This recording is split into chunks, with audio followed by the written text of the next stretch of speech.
What's up, everybody? Welcome back. If this is your first time, welcome. You might have seen me before. My name is Seth Cottengim. I'm on TikTok, Instagram, and now on YouTube now. So I'm doing tutorials here and reaction videos, all cool stuff like that.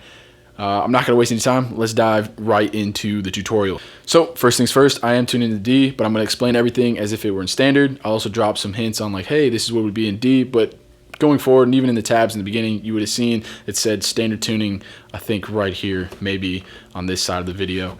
But so I'm going to give it to you guys in standard tuning. If you don't know what tuning you're in, all guitars when you first get them come in standard tuning. So if you don't know what tuning you're in standard. If you know how to tune a D, then you should be good enough at guitar to recognize that this is obviously going to be moved 2 frets, I think, up the guitar for D. We're not even going to worry about that. Let's move on. So for the first chord, there you go. What you're looking at here is your ring finger is going to go on the D string of the, let's say that's going to be the 11th fret in D, which is the 9th fret in standard tuning. So for you guys, a standard 9th fret, D string, 3rd from the top, 1, 2, 3, right? Then you just bar, and a bar is when you cover multiple strings with one finger, right? It's like a bar. Your finger turns into a bar. You're going to bar 2 frets back. So I go back, say up the fretboard, right? Or I guess down, depends how you want to look at it, but up. We're going to go 2 frets this way, all right? And you're going to bar the next 3 strings, which is your G, B, and E string, and you will be on the 7th fret in standard tuning. 9th fret in D, of course. So you're looking at 9th fret here, standard tuning, on the G, or no, the D string, and then bar the next 3. Now, I like to kind of squeeze my finger up like this, all right? It feels more comfortable for me to have my finger up here, but obviously you only need to cover those 3 strings. But there it is, first chord. Now, there is another way you can play this, because this is a minor chord. You can play the same thing up here. I believe it's a B flat minor? I think. Maybe it's a B. You'll see in the little diagrams I have, I think, down here. But so basically, the only time you would ever choose to use this one is, let's say you're playing alone, right? And you want to get more of the whole dynamic range of the guitar by getting some more bass note into it. Notice how full that sounds compared to that. But now the reason why you would choose this one over here over that one is because if you're playing with a tuba, right, like in the song, or a bass player, they're going to cover those low frequencies for you. So if you were to play extra low frequencies on top of that, they would kind of clash and get a little muddy. So that's why if you're playing with people, stick to this, right? Playing alone, feel free to. It still works. If I landed that correctly, it still works. So I'll put a diagram here. I won't necessarily explain it because this is kind of the primary one to learn. But that's just a nice little minor chord. Very similar to a major, just these fingers here all shift down 1 string. I feel like I should tilt this so you can see that a little better. Here's your major, minor. Cool. All right, we're moving to the second chord. So this was the first. Now the second, there's this little walk up. You don't have to do this, but it sounds amazing with the song. And all that is you're going to go, this is the 1, 2, 3, 4, 5, 5th fret of the E string, which is your lowest string, right? So you're going to go 5th fret in standard tuning. So you go 5, 7, and then the next string down, which is your A string, you will go 4, 5. And that lands you exactly where this chord shape begins. So we go 5, 7, right? 5, 7, 4, 5. And you hit that chord. Now this chord shape, second chord, right? You got your middle finger on the 5th fret in standard tuning, of course. 5th fret here on the A string. Then you put your pointer finger 1 fret up the neck of the guitar this way. Pointer finger here on the D string, 4th fret. And then pinky finger, G string right here on the 7th fret. Just those 3 strings.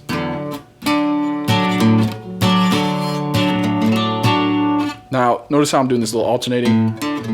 It's very common in corridos, right? You have this walking bass line. Now we move to the third chord, which is not, we'll call it chord 2.5, right? It's like a halfway between the second and the third chord. It's not necessary, but it makes the song, it makes it sound like you're playing El Karma closer to what the actual song's like. So there's a second chord. And then what we're going to do is we're going to take this, ring finger, pull the pinky off, ring finger, same fret as the middle finger, right? But now we're gonna put it on that G string right there. Now, notice how weird that sounds, right?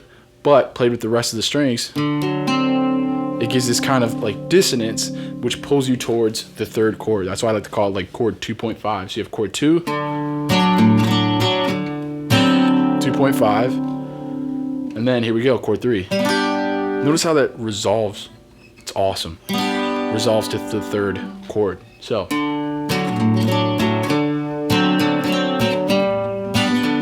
I messed it up there. I will do it just one more time. You can hear it though, can't you? You can hear exactly what's going on.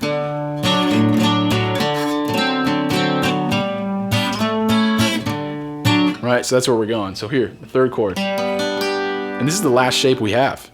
If you can get these shapes down, the rest of the song is super easy because it's the same shape, just moved around on the guitar. So this next shape, you're gonna go ring finger on that same, what is that, the D string, right? Just like we had here.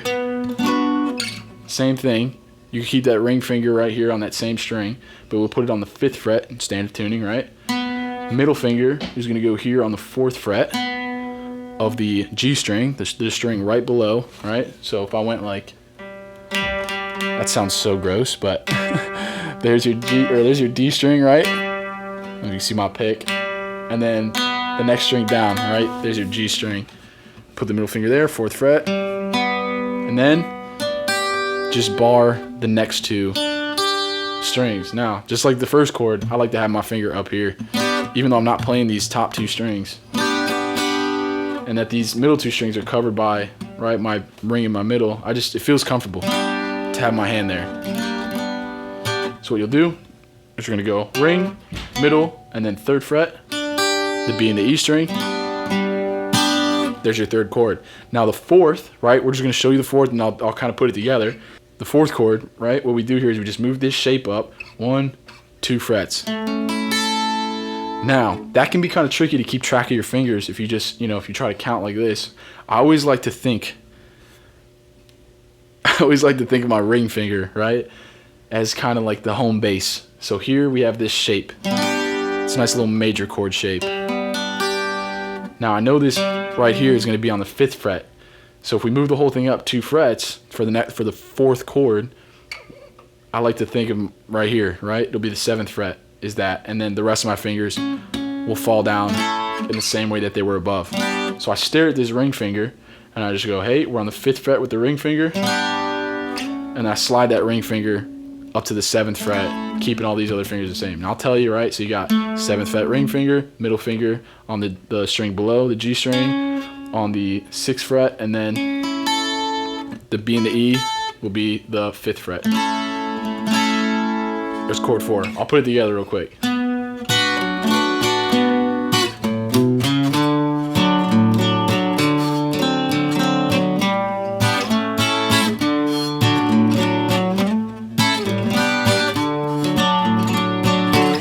I know I played a little bit longer, but I just wanted to show you the whole riff, right? Notice how we didn't have to add any other shapes. We're playing the same chords, just in a different order on the back end of that chord progression. So we went, right, chords 3 and 4, and then we go to chord, back to chord 2, the chord shape of 2, right? We're going back to that same position, so. And I'll have, right, I'll have that there so you can see it all.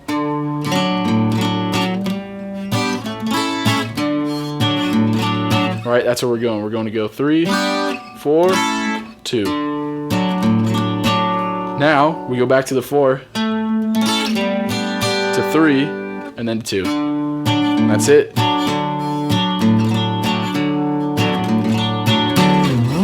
That's all you gotta do. That's it. That's literally the chord progression. It's awesome.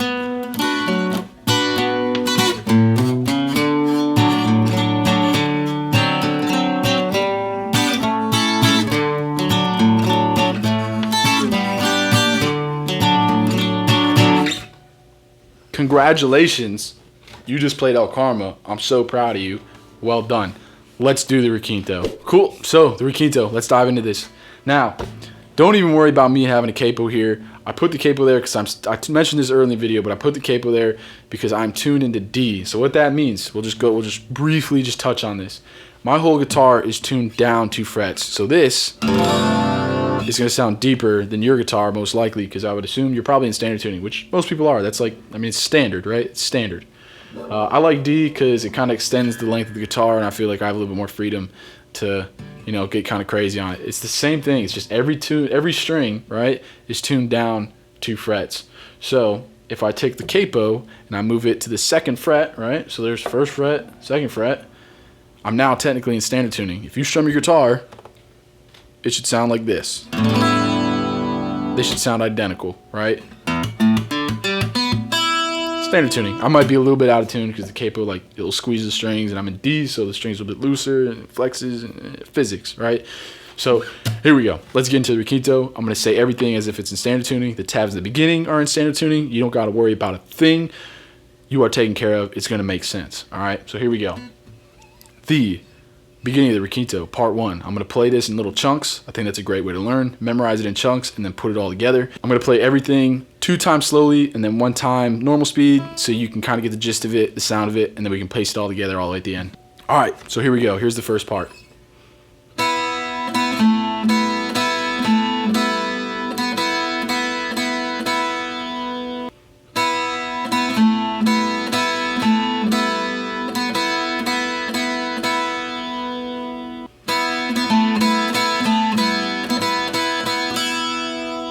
So what just happened there? So for this Requinto, you really don't touch any strings except for the G string on the 2nd fret that 1 time. So what you do is you just strum it, the 2 strings, you pick the 2 strings, the B and the E, by themselves. And then we're going to come down on, wow, yeah, there we go. We're going to come down to the G string on that 2nd fret. I like to use my pointer. You can use your middle, your ring, your pinky. You can even use your... You can't use your thumb. Maybe you can. Maybe not like this, though. Like, you'd have to... Yeah, you have to get weird with it. But here we go. That's the first part. Super easy. Super, super, super easy. All right. Second part.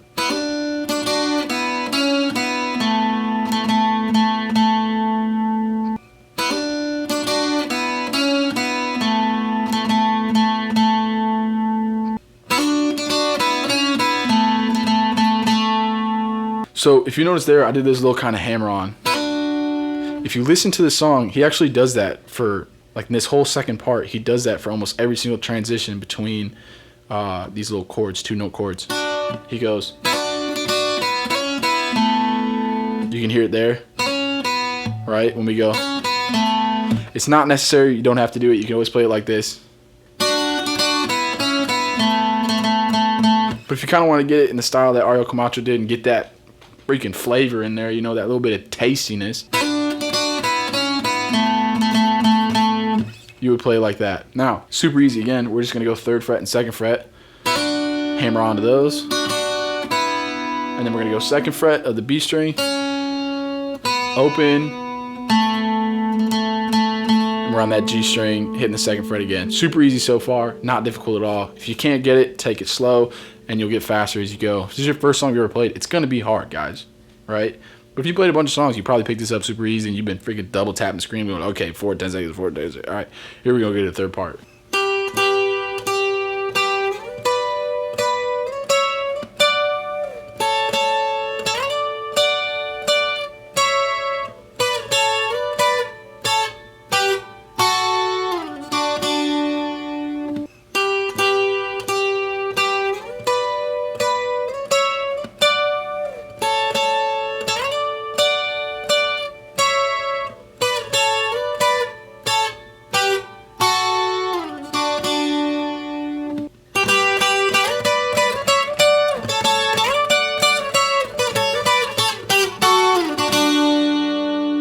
So third part, a little bit longer, but I think you really have to play the whole thing like in a row. You can't really break that up into sections. It's a very distinct rhythm. The one thing I really want to focus on here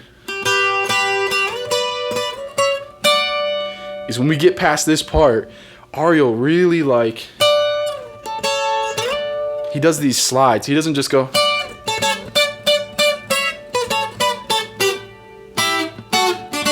right? He just doesn't hit it once, right? Ariel does these really like, it's almost like it's like the guitar is singing, if I'm being honest. So what you got to do is when you're playing that,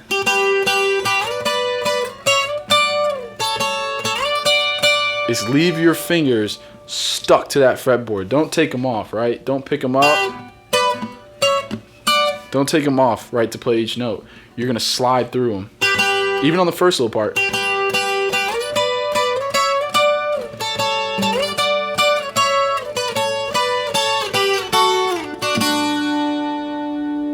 That's how I recommend you do it. Now in the tabs, I didn't write slides because they're very slow.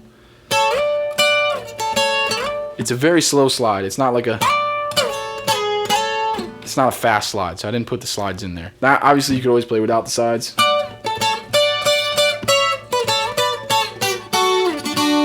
And it still sounds good. It's Ariel Camacho or Karma. You can't go wrong. You know what I mean? It's still gonna sound good. Now, here we go. Fourth part.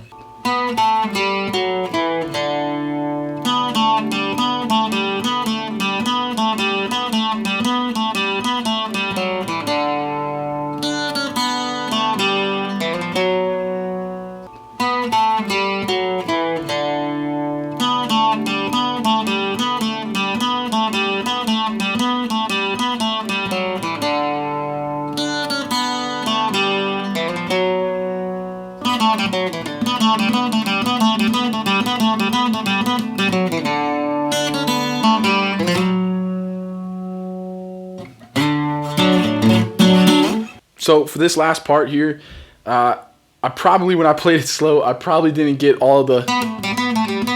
It's hard to count when you're playing so many in a row, but you get the gist. I got it correctly in the tabs. You're more than welcome to go back. But when you play with the song, if you have a good sense of rhythm, which I assume you do, if you're playing guitar, you probably do, you'll be able to get... Right? You'll be able to get like when it's coming back to go there. If you want to know exactly how many, I did put in the tabs. I said like 9x or 10x. I'm guessing. I still have to do the tabs. I just know I'm going to do them right because I always do it right. So to me, that's a pretty easy little thing to do. You can downpick every single one.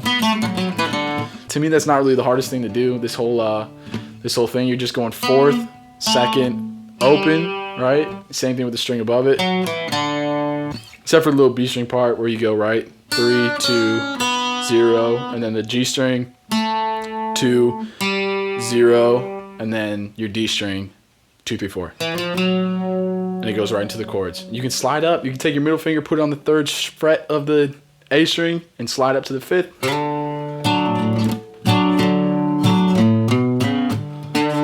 Alright, and there you go. That's the 4th part. Alright guys, it's the end of the video. Thank you for being here. If you want to know the guitar I'm using, the capo, the picks, the strings, literally anything I have and I use for all my videos, the mic, everything, I have links to it in the description below, as well as my social media accounts, all that crazy stuff. Do with it as you please. And as always, I want to thank you guys for being here. Seriously, it means the world. You guys watching my videos, commenting, liking, subscribing, all that stuff that you do. I can't thank you enough. So thank you for being here. Look forward to seeing you in the next video. Peace out.